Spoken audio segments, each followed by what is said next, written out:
I'd just like to remind everybody that Rotary is apolitical, so candidates have been asked to address issues of importance to our community. The speaking order has been determined randomly, with each candidate drawing a number. Candidates will be given 3 minutes at the beginning to make their opening remarks. We will have a timer. Carolyn is our timer. Carolyn, wave your hand so they see the timer. And Bill Hode's going to pull it up on his screen. So they will be timing you 3 minutes. They will let you know when you're 3 minutes, you have a 1 minute mark left on that. I mentioned that there's cards on the table if you want to write down any questions. Candidates will each be given 1 minute to respond to the questions, and we will have each candidate respond to all questions. At the end, each candidate will be given 2 minutes to make a closing comment. So, I'd ask each person to come up and speak at the podium, and we'll just go through the order, and I will mix it up as we come to each question, okay? So, our speaking order for opening remarks is Brian Everett with the People's Party of Canada, followed by Peter Smith with the Green Party of Canada, Marilyn Gladu with the Conservative Party, followed by Adam Kilner with the New Democratic Party, and then Carmen Lemieux with the Liberal Party. So I will call on Brian, please.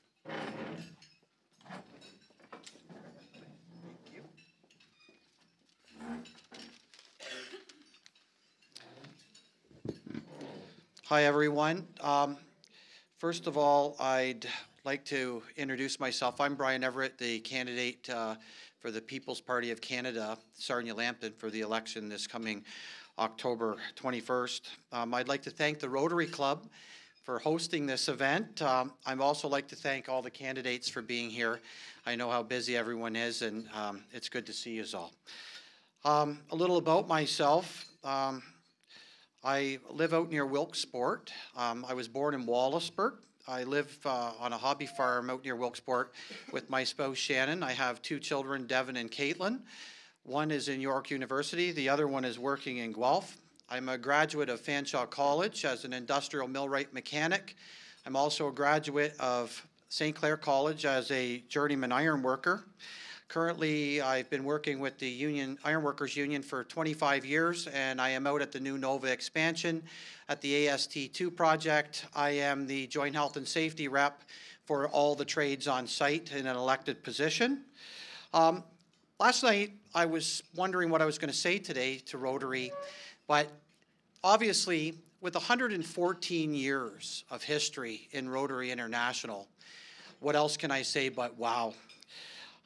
This is obviously a pillar of the community, and I want the Rotary Club to know that is recognized by the People's Party, not only in Sarnia Lambton, but also in Canada and across the world, the work that you do.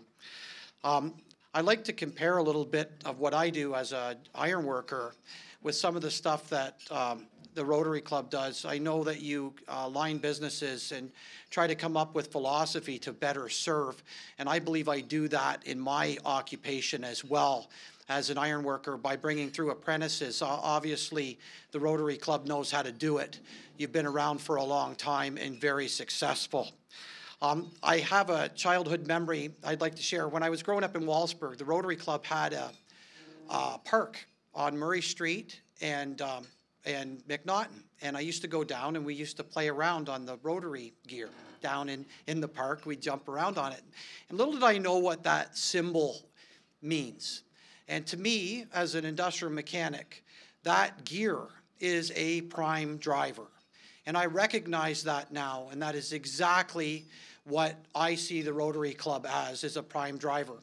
And I want everybody in this room to understand that if I'm elected as the MP, that my door will always be open to try to help you meet your goals. I will be an advocate for the Rotary Club, not only locally but around the world, and in Canada, we will do that.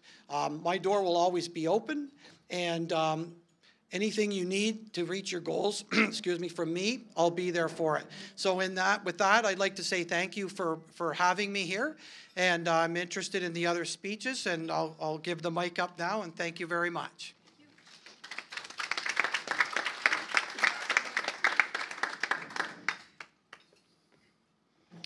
Hello. For those of you that don't know me, my name's Peter Smith. I'm the Green Party candidate for Sarnia Lambton.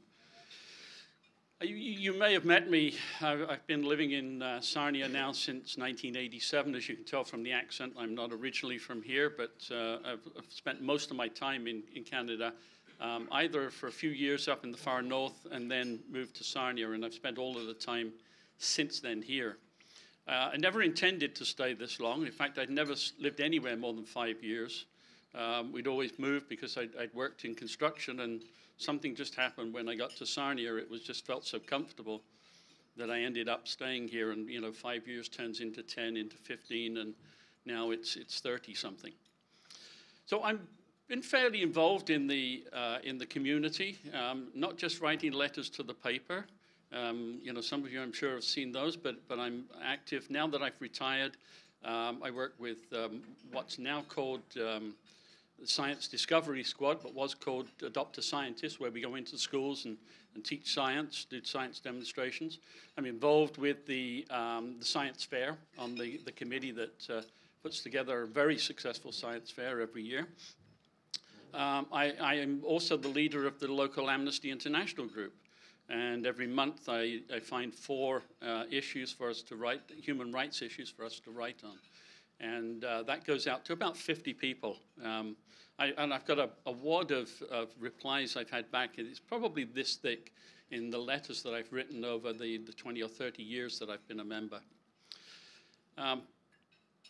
This is, I think, a very special election this time. Elections are always important, but there are some issues that I think that we need to vote on and think about and talk about this time that perhaps haven't been in the forefront before, and 2 that I feel very passionate about. And one of those is the number of youth that we're losing to what's been called the opioid crisis or the fentanyl crisis. And you look at the numbers of people that have died through overdoses. I saw somewhere it's already over 3,000 this year. It's been escalating. These are not bad kids. These are people that have got caught up in an addiction. And for too long, we've treated addiction as a criminal offense. And we need to really rethink a lot of that. So I'm hoping there'll be some discussion of that today. The other is obviously addressing the climate change and the need to really make some changes here. This is our last opportunity. When the IPCC said just last year, we have until 2030 to reduce our emissions by about 50%. If we're to live within the 1.5 degrees C, that is extremely important. And we need to talk about how we're going to do that and how we're going to get everybody involved in doing that. And with that, I see my time is up. Thank you very much for inviting us here today. Thanks. Well, thank you to Rotary for inviting me today. I'm Marilyn Gladue, and I'm the Conservative candidate for this fall's election. And many of you know that I first came to Sarnia in 1984 as a chemical engineer. I worked for Dow Chemical for 21 years globally. I was the director of engineering and construction at Suncor while we built the billion-dollar Genesis project, and I was the business director for Worley Parsons for North American petrochemicals and refining before becoming your MP in 2015. And I must say it's been a busy 4 years. As a rookie in opposition, I was pleased to be able to bring over $200 million in funding to Sarnia Lambton. That's more than some MPs that are in government. At the same time, I was the first female engineer in the House of Commons. I was made the critic for science. I was the chair for the Standing Committee on Status of Women. And I was the co-chair for Parliamentary Rail and the Aerospace Caucus, and then promoted to be the Shadow Minister of Health and moved to the front bench. I was on national TV each week on panels talking about issues important to Sarnia Lambton, and I received many accolades while I was being your member of parliament. I was named the most collegial parliamentarian by all of the members from all parties in the House. I was made a fellow of the Canadian Academy of Engineers and Engineers Canada. And I was successfully passed a private member's bill on palliative care that will make a difference to millions of Canadians.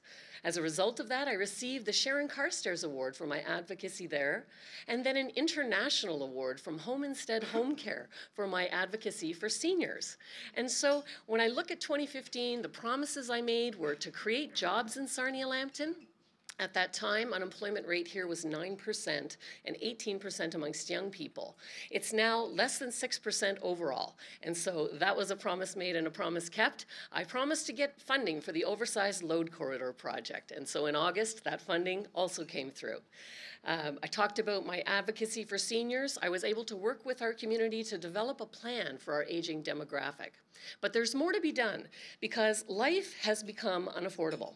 And so most Canadians are within $200 of not being able to pay their bills. Locally, we have to do something to cut taxes, to create affordable housing. We have to address the other issues that are facing Canada. I think we need a global solution to the global climate change problem, and Canada can definitely help there, but we also have our own environmental issues to focus on to keep clean air, clean water, and address pollution. In addition, with the aging demographic, 1 in 6 seniors being 1 in 4, our healthcare system is in need of work. And so the Conservatives will be bringing positive messages and money to that. And so with that, I would ask that on October 21st, you re-elect me as your Member of Parliament. Thank you.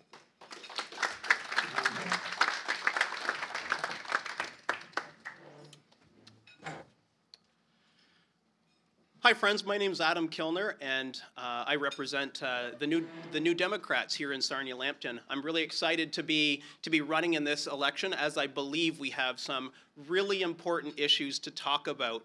I currently serve as a United Church of Canada minister in this community, have for 6 years. I actually grew up in this community, was raised in a family of 10 adopted children.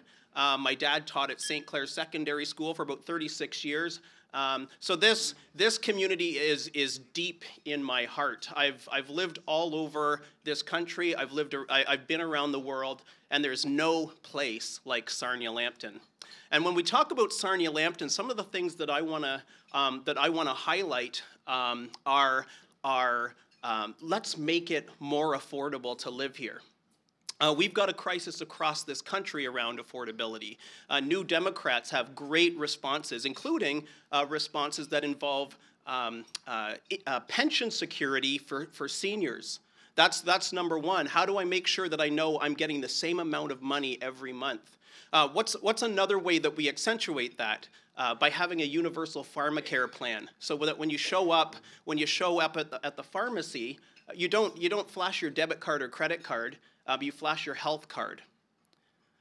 We're also thinking about affordability for young people, being able to buy their first home. And so we're thinking about 500,000 affordable housing units being built in the next 10 years. We're talking about that. This is just a beginning. We have a crisis in this country, and we've got a number of crises. Another piece that we need to talk about is the environment. As Peter initially mentioned previously, we have till 2030 to cut our emissions drastically. It's a serious problem.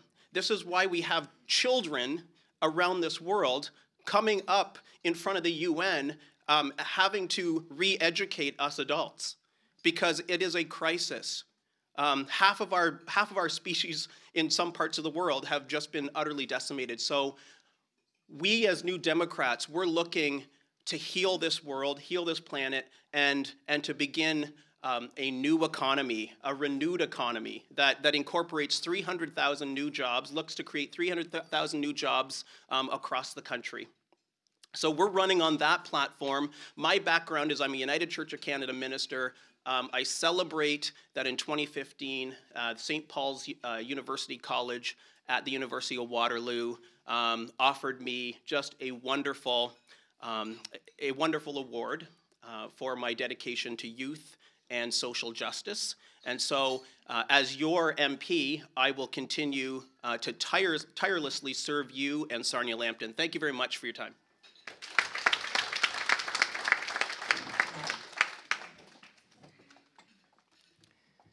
Bonjour, je m'appelle Carmen Lemieux. Je suis votre candidate fédérale libérale pour la circonscription de Sarnia Lambton.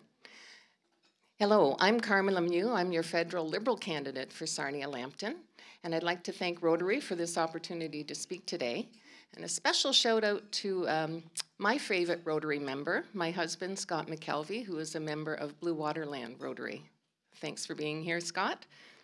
I have been talking to thousands of people when I knock on doors and when I go to community events, and I'm often asked, what's motivating you to run? Politics is a dirty business. And I've reflected on that, and what's motivating me to run is coming from deep inside my heart and from the experiences that I've had in Sarnia Lambton. Like some other people who've spoken today, I was not born and raised here. I came in 1986 to work at Dow Chemical. And after 5 years, I decided to shift focus and become a teacher and then later a principal. And so I have that balance of public and private sector experience that's informed my decision about running here locally. I know how important the petrochemical industry is to our community, to the people who live and the people who work here. Our economy is doing very well locally, but people are concerned about the environment. And so I'm an advocate for a balance between the environment and the economy, one that respects our existing petrochemical industry, that recognizes our skilled workforce and the experiences that they have, but while profits from our shift to the green energy and renewable industry. The Liberal Party of Canada's Climate Action Plan is something that allows us to put a price on pollution while at the same time putting money back into the pockets of Canadians. I want to see renewable energy investment here in Sarnia, and the federal Liberal government has taken notice, and we've had some investments like the recent Woodland Biofuels Energy Project that converts biomass into ethanol. I've also talked to farmers who tell me they're worried about climate change. And when you talk to a farmer, you realize that they are true environmentalists, and they're committed to sustainable farming practices.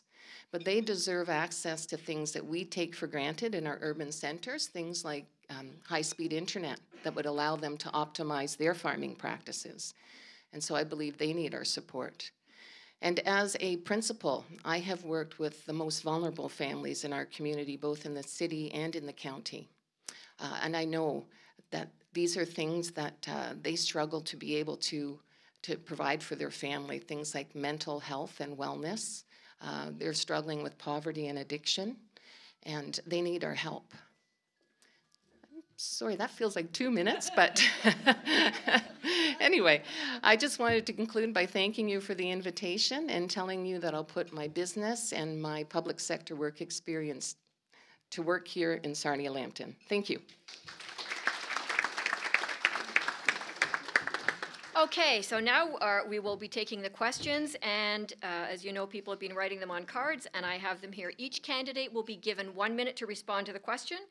The speaking order for this question, we're going to reverse it. It's going to start with Carmen, then it will be Adam, then Marilyn, then Peter, then Brian. And the question is, what is the biggest priority for this region if you are elected, and how would your party address it? Carmen.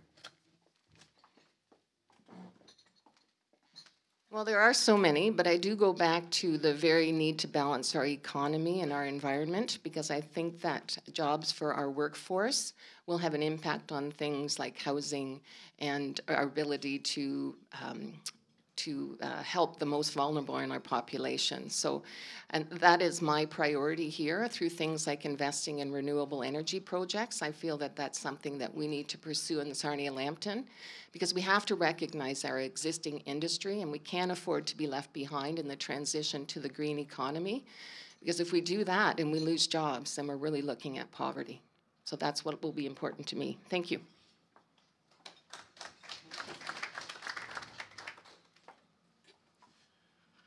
So my priority as well is actually maintaining our investment in our current industries, but also helping people recognize that introducing green energy initiatives here in Sarnia Lambton doesn't have to take away from what we already have.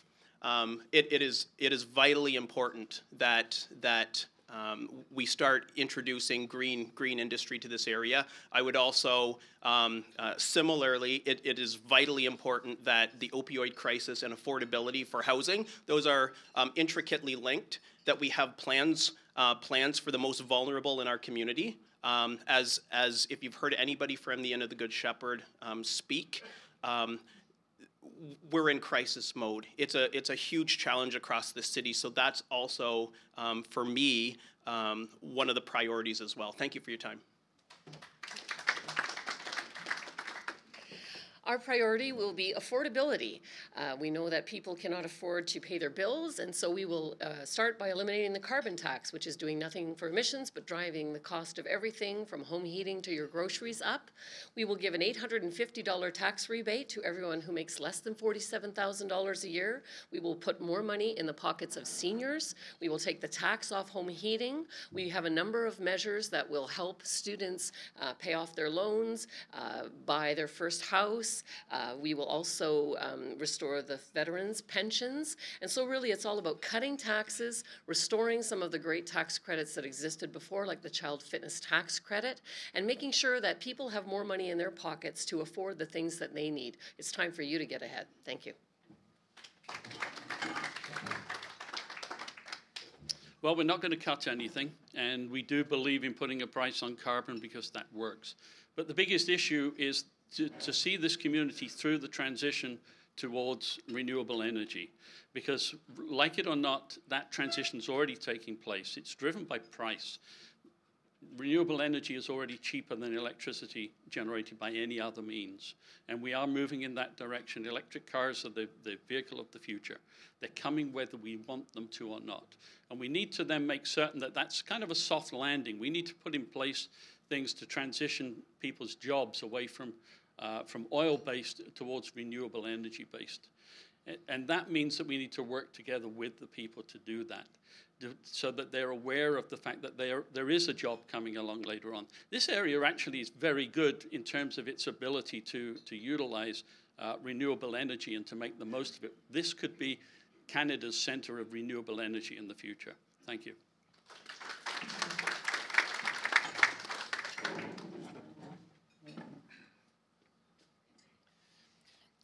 Okay, the People's Party of Canada is proposing to cut the federal income tax to 15% on your first $100,000 earned. And your first $15,000, you pay no income tax.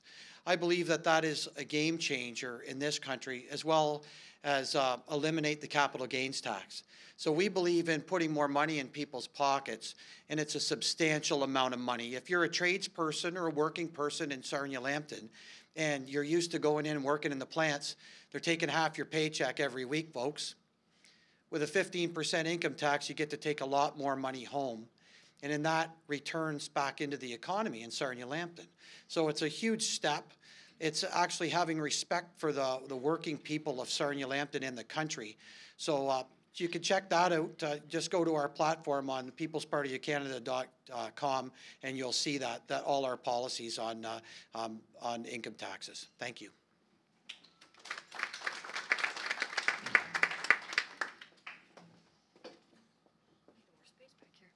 Okay.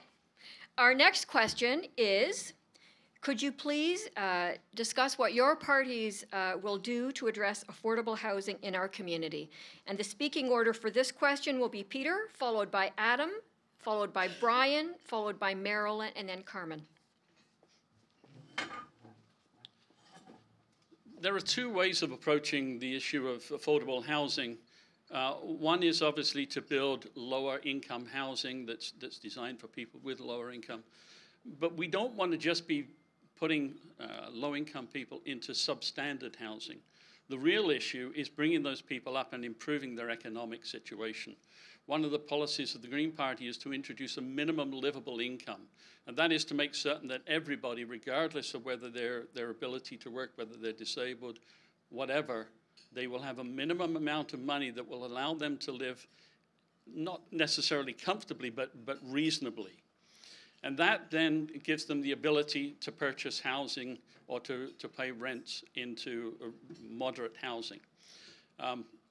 On the other side, yes, we need to build more housing. And I think in this city and specifically, we have an issue with students, and we need student housing in this city. That would relieve a lot of the lower end facilities. Thanks.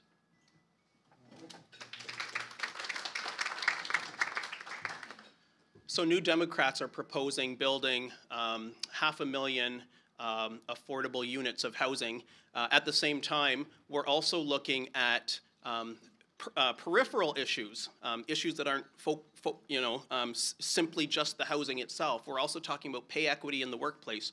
We're also talking about a living wage. Not simply a minimum wage, but a living wage. People need to be able to afford housing. At one time, you could have we had a minimum wage where you could also afford housing.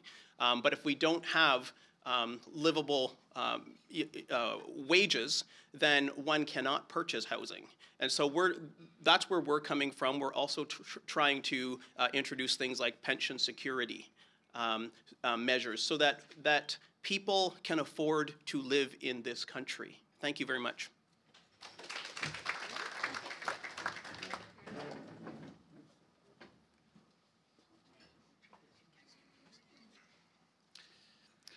Well, the People's Party of Canada wants to eliminate sending so much of our Canadian money, taxpayer money, overseas.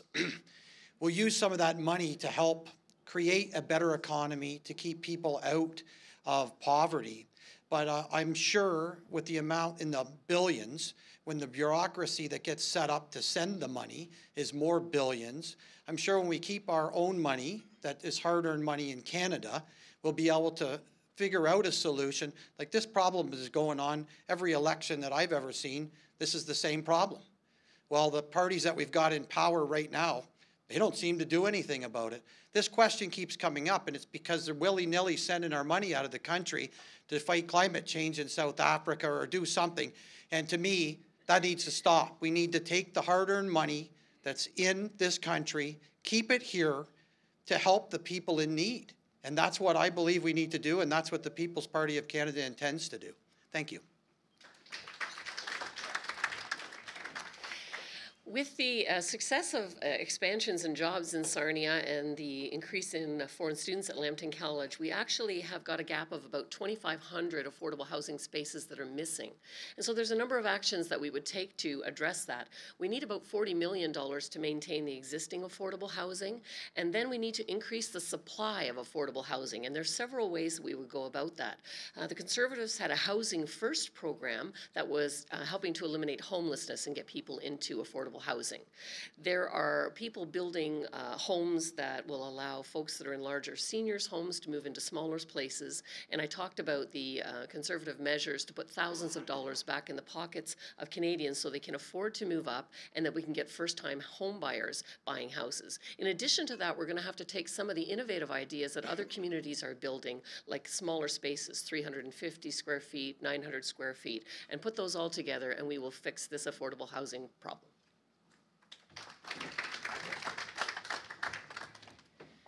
So those of you who have known me for some time know that this is one of my signature issues. I was an advocate for retaining affordable housing back in the 90s and in the early 2000s, and was successful at the Ontario Municipal Board twice to prevent developers from tearing down homes in the city core, homes that would have been destroyed to make way for offices and medical facilities. So I've proven that this is an issue that is important to me. When I look at the Liberal policies, when they're first-time home buyers incentives, well, that's great for people who have equity to put that up. I think the real struggle, and I agree, is local affordable housing. We do have a national housing strategy, but there are impediments to smaller municipalities who've been trying to access that. And I've proven in the past this is important to me, and that would be one of the issues that would be my prime focus, is getting us access to that National Housing Strategy Fund locally, because I live down the street from a homeless shelter. I walk through our community in the mornings and see people sleeping in gazebos, and that doesn't sit well. Thank you. Okay, our next question is, could you please tell us what your party intends to do regarding global warming and the carbon tax? The speaking order for this one will be Marilyn, Peter, Brian, Carmen, and then Adam. Thank you. The Conservative Party will start by eliminating the carbon tax. A carbon tax does not work. BC has had one for 10 years and their emissions have gone up. Quebec has had the cap and trade, their emissions have gone up. Australia had it. It drove the cost of everything up and did nothing for their emissions. They got rid of it. We have a real plan for the environment. I brought copies of it today if you want to see it. Basically, this is a global problem that needs a global solution. Canada is less than 1.6% of the carbon footprint, but we have the technology to help those that are the major contributors, like China, India, the emerging folks that are building 453 coal plants. We have the technology to help them reduce their footprint, creating jobs for Canadians and solving this problem together. In addition, we have a holistic plan that will address clean water, clean air, pollution in Canada. It will support innovation, it will green up our building code and address transportation emissions here at home. Thanks. Well, I disagree with almost everything Marilyn said there regarding carbon tax.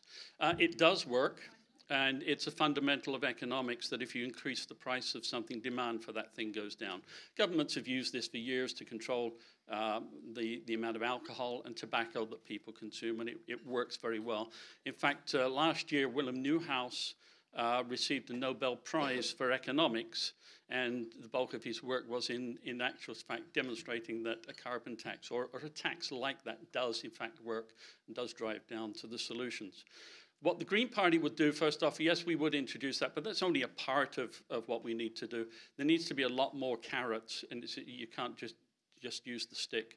A lot more carrots involved. So you need also to depoliticize this. The problem we've got at the moment is we elect one government and they do one thing with them, we get rid of them, elect somebody else, they undo all of that. We need to get a common plan that we can agree to and that this country can follow for the next 20, 30 years. Thank you. Thank you.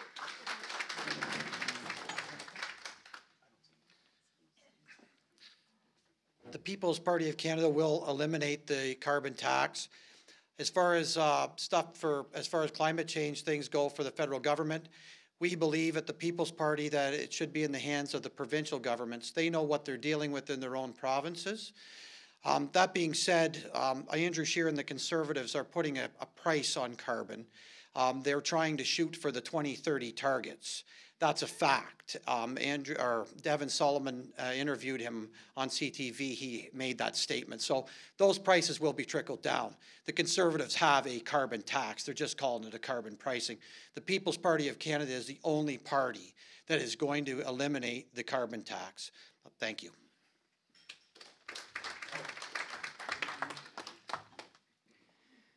So as you can well imagine, the Liberal policy does support a climate action incentive, a price on pollution, and so that is not a part of our policy that is going to change, and we'll continue to stick with our plan. There are other incentives as well. We talk about a subsidy or $5,000 off an electrical or hybrid vehicle. We're talking about things that programs that are available to you like EnerGuide to help you retrofit your home, and I know personally I've taken advantage of that, and I'm looking forward to lower fuel bills in my home this winter. This is something that we all need to contribute. No province has the ability to make other provinces suffer. We all need to participate together, and I'm strongly committed to the carbon action plan, or excuse me, the climate action plan and the price on pollution.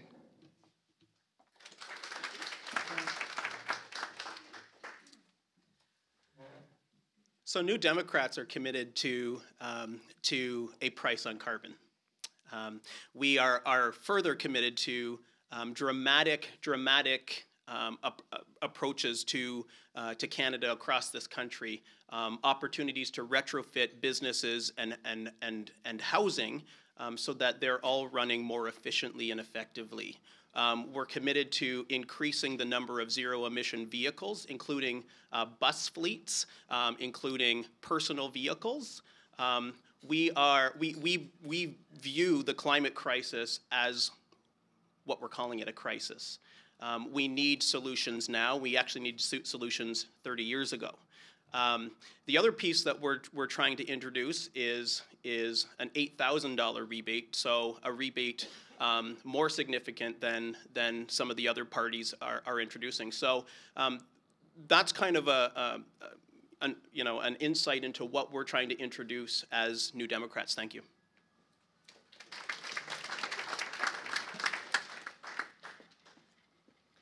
Our next question is, prescription medication is unaffordable for too many Canadians. What will you and your party do to address this? And the speaking order for this question will be Adam, Peter, Carmen, Marilyn. What about Brian? Brian, thank you. I'm jumping names. So Adam, Peter, Carmen, Marilyn, Brian. Yay, I get to go first. So friends, New Democrats have a strategy for dealing with the cost of medication. And the cost of medication is in some cases outrageous. As a United Church minister, I regularly meet with people, congregation members, community members, and so on, who, especially when they're going through a variety of different illnesses, are receiving prescriptions that are astronomical in price.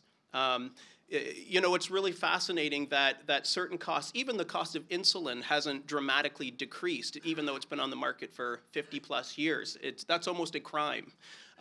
Our plan is to introduce a universal pharmacare plan, so that's open and accessible to everyone, so that when you show up to your pharmacy, you actually flash your health card, not your credit card. What this does, well, I guess I'm done. Thank you.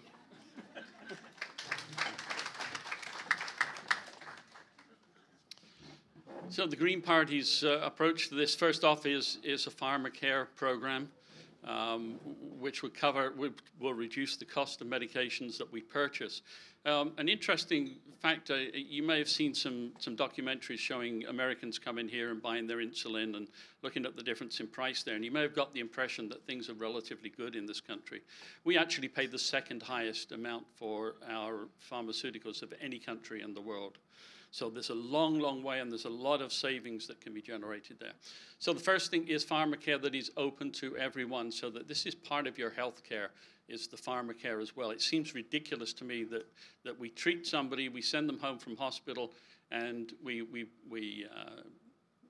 give them some pills that they can't afford, right? And they then end up back at the hospital again within a few weeks, even sicker. So pharmacare, and let's bring the prices down, make it free for everybody.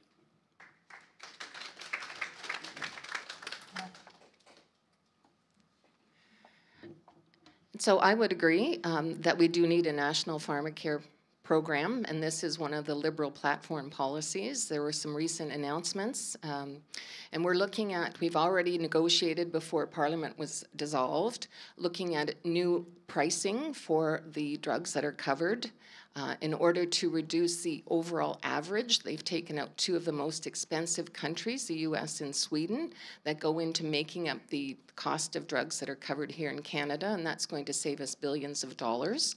I do feel that we are a country with a public healthcare system, and we need a public pharmacare system, because nobody should have to make a choice between food and medicine. And also announce we're looking at being able to look at the research drugs that are more expensive and look at ways to cover that for people who are part of a smaller group that pays exorbitant amounts for life-saving treatment. So those things are important to our pharmacare program. Thank you. I was on the health committee that studied pharmacare for 2 years, and so here are the facts. The program that the Liberals and the NDPs would like to put in place will cost $40 billion a year and will result in raised taxes at a time when 98% of Canadians actually already have a plan, and many of them that have a private plan don't want to go to a public plan that will have less coverage. Quebec has already said they won't participate, so any program would never be national. Now, there are issues that need to be addressed. People need to have reasonable access to their medications, province, and we have different lists of what's covered across the provinces, so that's something that we have to take action on. In addition, there are many rare disease medications that are so expensive that no one person can afford them. And so the Conservative Party will come with a plan that will address these gaps that exist today, and will work with the provinces and territories to establish a way for people to get access to all of their medications, and we will cancel the current revision to the drug approval process, which will reduce our access to medications and make the process longer and more costly. Thank you.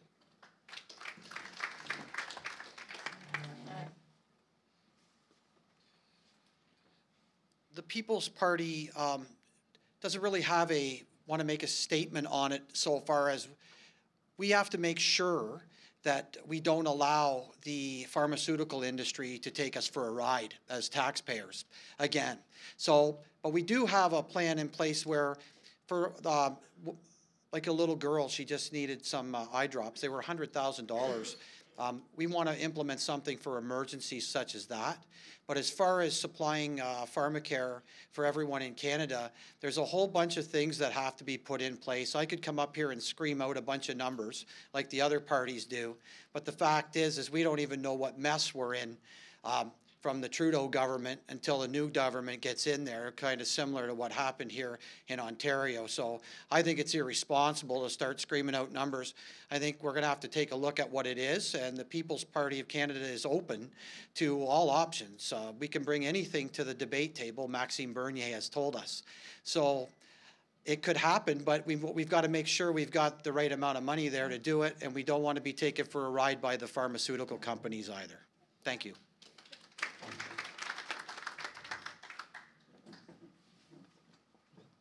Our final question is a bit of a philosophical one. How does one vote if you like one candidate but not that party's ideas totally? And our speaking order for this will be Peter, Marilyn, Adam, Carmen, and Brian. So I think we have a fundamental problem with our electoral system, and it's one that's been brought up, and it's one that was actually, if you listened to Justin Trudeau last time around, you would have thought we wouldn't have at this time, and that is the first past the post system and proportional representation. And when you introduce a proportional representation system, there are, depending upon the type that you use, there are actually opportunities for voting differently for the candidate themselves and for the party. But keep in mind that all of the parties, with the exception of the Green Party, are subject to the whip by their leader. And so if you're an NDP or Liberal or Conservative, if the leader says you will vote this way on a particular issue, that's the way they're forced to vote. With the Green Party, that is separate. It's up to us individually how we would vote on that, and the leader does not have the ability to whip the vote. Thank you. The role of a member of parliament is to represent the views of the constituency. And so one of the tactics I used when I wanted to know how people wanted me to vote on issues was to send out 10%ers and get feedback. For those that like the candidate, you have to have confidence that the candidate can represent you. If you have doubts, you may want to try tools like Voter Compass on CBC. I did that just to check and make sure I was really conservative. Apparently I agree with 76% of the conservative philosophies and 52% of the liberal philosophies. So you can test that out for yourself. But really, what you need is a strong voice. When the parties decide what they're going to do, you have the opportunity to see what your riding is going to say, and if it's not the same as what the party is, the party does allow you to vote against. You will see numerous examples, even within the Conservative Party, where free votes are allowed, or people have voted against what the standard party position is because it was important to their riding. So I say vote for the candidate and trust them that they will represent you.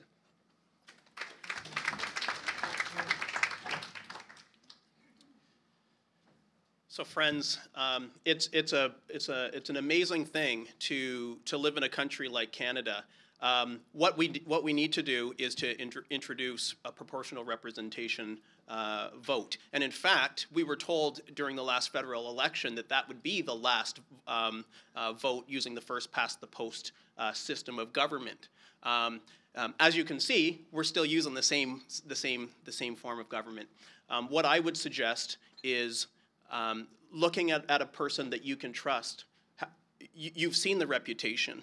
You've seen the work in the community.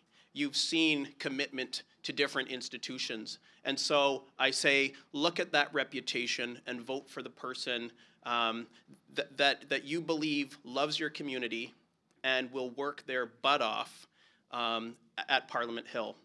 So thank you very much for your time.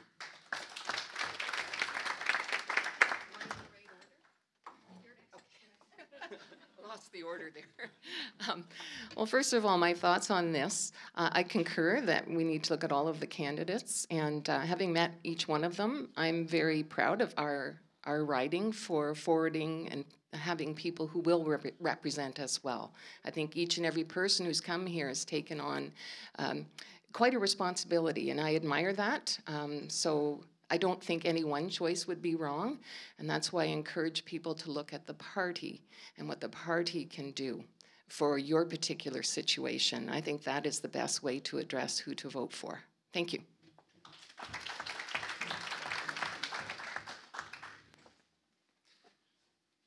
I think local representation is part of the People's Party. We want the people to look at the local candidate. We want them to look at who relates. And like I put my work boots on every morning. I'm a worker in Sarnia Lambton. I can relate. I know what it means. Worry about paying the hydro bill. It happens when the economy slows down. So I believe that you can vote party if you're worried about splitting votes and all this stuff, or you can select the person who is the best for the job. And if you pay attention and go through and look at all the platforms and look what the person's about and look what they stand for, and if you can trust them and if you think they're going to be able to stand. You brought up the whip. It happens all the time. We see it in the SNC scandal. We see it in returning ISIS fighters. The whole Liberal Party voted to let them come back. So to me, that happens. SNC, same thing. I believe both the Conservatives and the Liberals had involvement in that. They didn't come home and tell us what was going on. So vote for your local person. Thank you very much. And now we're going to give each of our candidates 2 minutes for concluding remarks. And the speaking order for this is the reverse of the opening. It will be Carmen, Adam, Marilyn, Peter, and then Brian.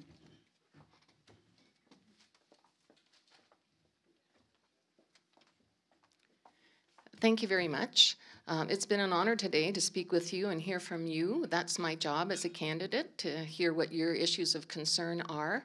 And I just want to emphasize today, the reason that I am motivated to run is for the children and for our industry and for seniors in our community. As a volunteer with seniors and children, I see how much we've gained reducing child poverty, by lifting 300,000 children out of poverty due to the Canada Child Benefit, improvements to old age security and the guaranteed income supplement, enhancements to Canada Pension Plan.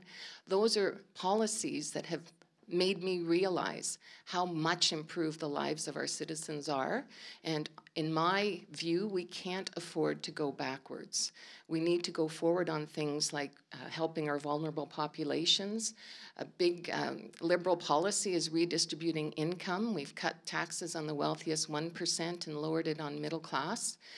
And this is my view of how that we're making lives work and make it more affordable for everyday Canadians. So I choose Progress Forward, and I hope that you will too on October 21st. Thank you very much.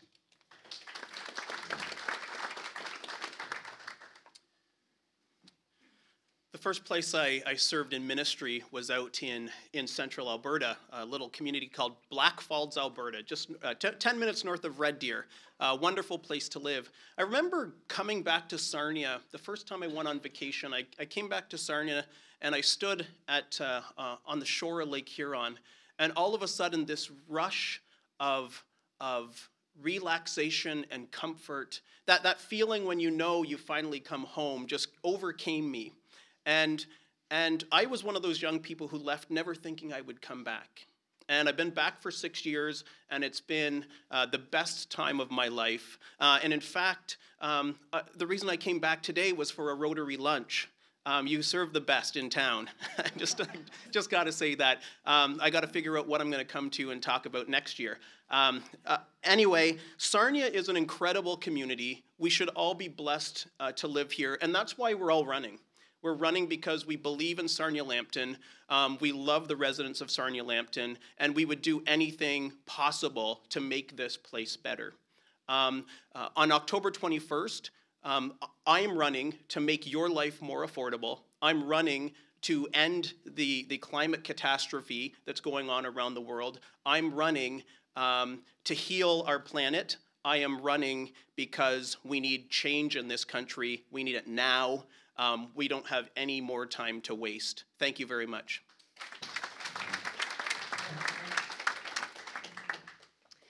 Well, thank you for inviting me today. We've talked about the Conservative Party and how the affordability is going to be a central plank for this. They want to put more money into the pockets of our young people, of our seniors, of our veterans, of small businesses so that people can get ahead. We've spoken about the importance of paying attention to the environment, doing our part in the global fight against climate change, doing our part here at home to conserve what we have, to clean up our water, to address issues like invasive species and species at risk, and then to come and restore our healthcare system to something that Canadians can appreciate. With an aging demographic, 1 in 6 seniors now going to be 1 in 4 in the next 5 to 10 years. We have an increase in chronic disease. We have an epidemic of obesity. So there's a huge number of things that we need to do to address the shortage of doctors, the shortage of nurses. We've talked about pharmacare today. There's a lot of work that's needing to be done, and the Conservative Party will come with a plan for the aging demographic to address that. Now, the other things that the Conservative Party will do are things that you would expect the Conservative Party to do. We will be tough on crime. We will defend the borders. We will stand with our allies. We will restore fair and compassionate immigration. We will repair the damage done to the many foreign affair relations across the world, and we will restore pensions to our veterans and treat them decently when they come back from serving. And when you look at the Conservative Party and the way that we keep our promises, the previous government kept 86% of its promises. I think that's a far cry from what we've seen under the current government. And so when you're listening to the campaigns and looking at the platforms, think about who you can trust. Andrew Scheer's a man of integrity. You will not see the same kind of ethical scandals under Conservative leadership that you saw under the current government. And so, October 21st is coming. I ask that you would re-elect me as your Member of Parliament. Thank you.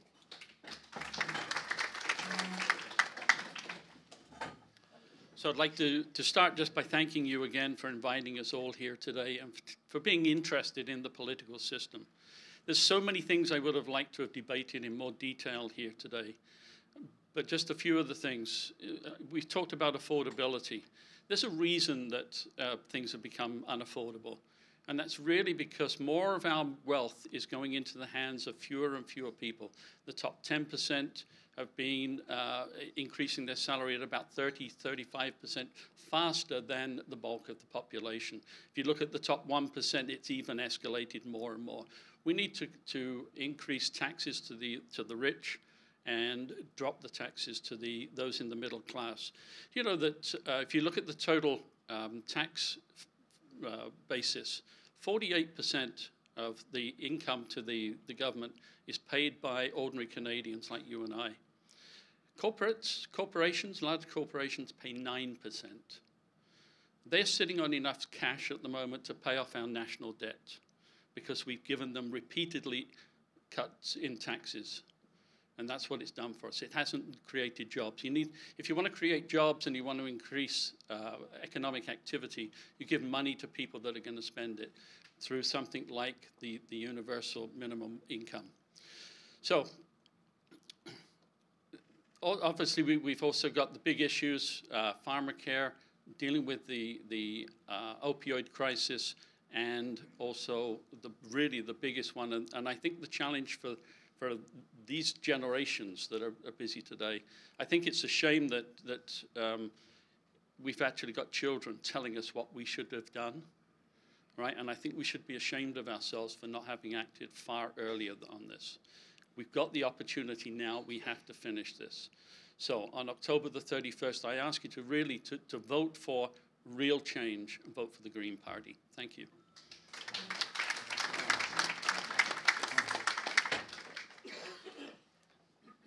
I'd like to thank Rotary for having us. And again, all the candidates up here obviously want a better Canada. Some of us have a different way of getting there, but I do believe that everybody wants a better Canada. We're talking about veterans. People's Party has the best veterans policy. It's actually a back pay policy back to 2006 that respects our veterans. With our income tax cuts, the fact we're going to get rid of the capital gains, we are going to cut immigration in Canada back down to 150,000. We have a housing crisis in the country, yet we keep on flooding people in that aren't economic immigrants. It hurts the people at home.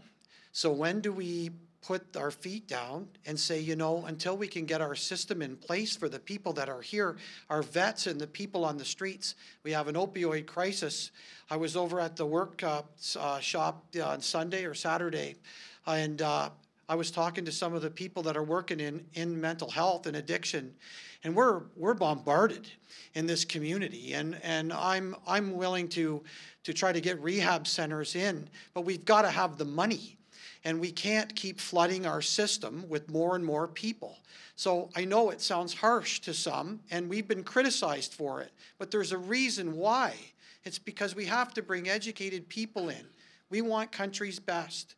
We need to have it that way in order to fix the system we have in place, or we jeopardize what we have.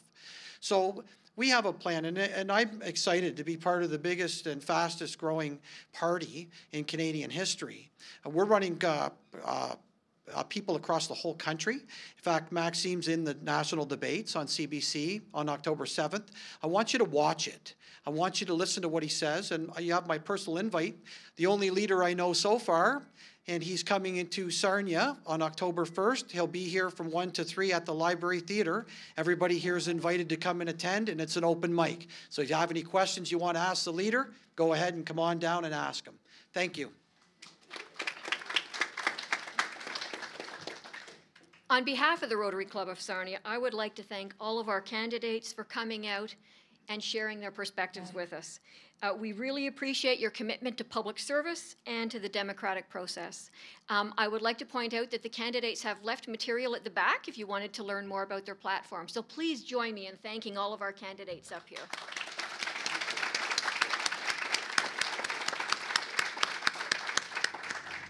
Now I would encourage everyone to vote in the election on October the 21st, and please talk to your friends and neighbors about the issues and participate in the vote as well.